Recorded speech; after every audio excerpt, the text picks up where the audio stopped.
So what's up guys? It's 4 in the morning na. But still, I'm gonna make this video sa mga willing nga may mga content creators and vloggers as well. And this is for you.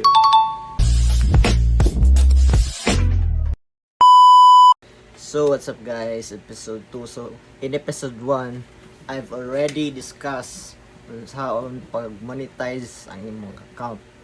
Una is turn on professional mode. And the nga episode ang teach you how kung unsa ka importante ang TIN or taxpayer identification number. So consistent ka nga mag-upload sa mga reels and na ay maghatag og stars mag-gift, di ba? So after 6 months is ma-expire na naa.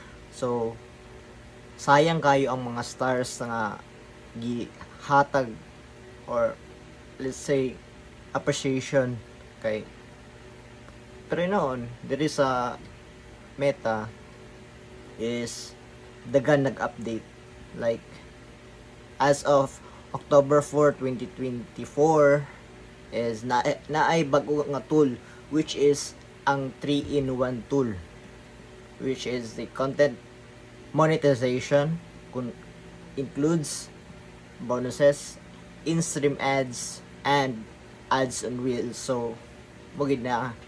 So as you can see no, sa content monetization makita ninyo ang tulo ka monetization tools. So og wala pa kay TIN si pang gilangayan ato nag BIR and paglukat na ma-recommend sa inyo ang magbuhat sa reels. Ayaw kay mo pag gamit sa music kay na tendency nga ma-copyright mo, violate mo ana. Magsige mo og masasige mo og gamit sa music, ma-violate mo like copyright music, ma-mute inyong video. So ako pa sa inyo, make an original content, an engaging content, or amateur content like informative content. So this is it for today's video and I hope na mo na learn and consistency is the key diri kaning meta world murag gyud trabaho dapat na kay consistency kay naay tendency nga imong mga videos noon ay magba-viral ngayon, di ba? So, as long as dagan ka videos, dagan long form videos, reels na original